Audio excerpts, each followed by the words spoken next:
شروع اللہ کا نام لے کر جو بڑا مہربان نہایت رحم والا ہے۔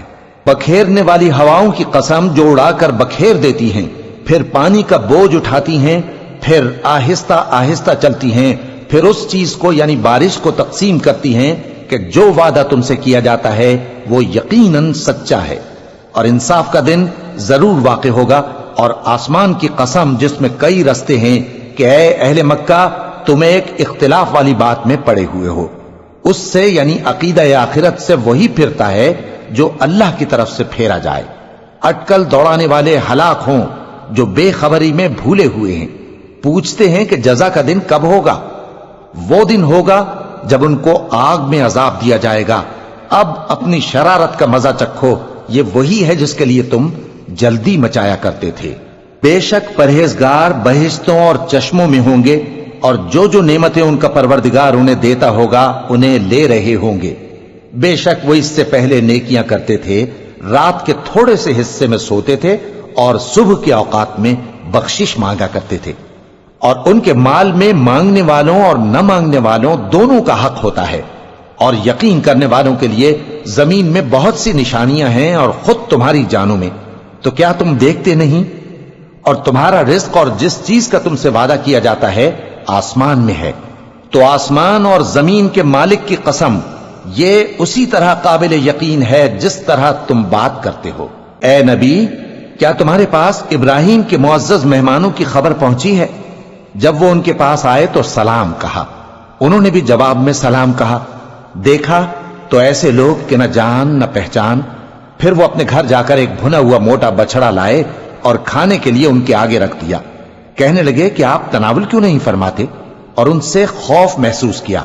انہوں نے کہا کہ خوف نہ کیجے، اور ان کو ایک دانش مند لڑکے کی بشارت سنائی۔ تو ابراہیم کی بیوی چلاتی آئیں اور اپنا منہ پیٹ کر کہنے لگیں کہ ایک تو میں بڑھیا، اوپر سے بانجھ۔ انہوں نے کہا تمہارے پروردگار نے یوں ہی فرمایا ہے، وہ بے شک صاحب حکمت ہے، خبردار ہے۔ ابراہیم نے کہا کہ فرشتوں، اب تمہارا اصل کام کیا ہے؟ انہوں نے کہا کہ ہم گناہگاروں کی طرف بھیجے گئے ہیں تاکہ ان پر گارے کی پتھریاں برسائیں جن پر حد سے بڑھ جانے والوں کے لیے تمہارے پروردگار کے ہاں سے نشان کر دیے گئے ہیں۔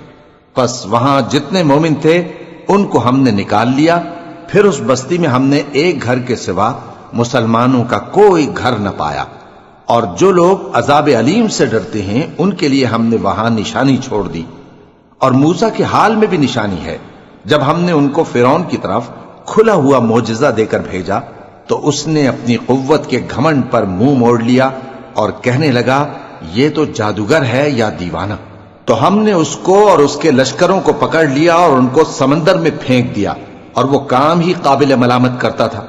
اور عاد کی قوم کے حال میں بھی نشانی ہے، جب ہم نے ان پر نامبارک ہوا چلائی، وہ جس چیز پر چلتی اس کو ریزہ ریزہ کیے بغیر نہ چھوڑتی۔ اور قوم سمود کے حال میں بھی نشانی ہے، جب ان سے کہا گیا کہ ایک وقت تک فائدہ اٹھا لو، پس انہوں نے اپنے پروردگار کے حکم سے سرکشی کی، سو ان کو کڑک نے آ پکڑا اور وہ دیکھ رہے تھے۔ پھر وہ نہ تو کھڑے رہنے کی طاقت رکھتے تھے اور نہ مقابلہ کر سکتے تھے، اور اس سے پہلے ہم نوح کی قوم کو ہلاک کر چکے تھے۔ بے شک وہ نافرمان لوگ تھے۔ اور آسمان کو ہم ہی نے اپنی قدرت سے بنایا، اور ہم کو ہر طرح کی قدرت ہے، اور زمین کو ہم ہی نے بچھایا، تو دیکھو ہم کیا خوب بچھانے والے ہیں۔ اور ہر چیز کے ہم نے دو دو جوڑے بنائے تاکہ تم نصیحت حاصل کرو۔ تو تم لوگ اللہ کی طرف دوڑ چلو، میں اس کی طرف سے تم کو صاف صاف خبردار کرنے والا ہوں۔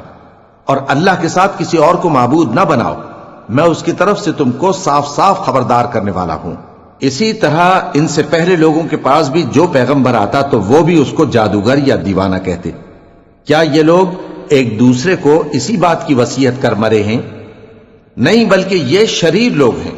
تو اے نبی ان سے منہ موڑ لو، تم کو ہماری طرف سے ملامت نہ ہوگی، اور نصیحت کرتے رہو کہ نصیحت مومنوں کو نفع دیتی ہے۔ اور میں نے جنوں اور انسانوں کو اسی لیے پیدا کیا ہے کہ وہ میری عبادت کریں۔ میں ان سے رزق تو نہیں مانگتا، اور نہ یہ چاہتا ہوں کہ وہ مجھے کھانا کھلائیں۔ اللہ ہی تو سب کو رزق دینے والا ہے، زور آور ہے، مضبوط ہے۔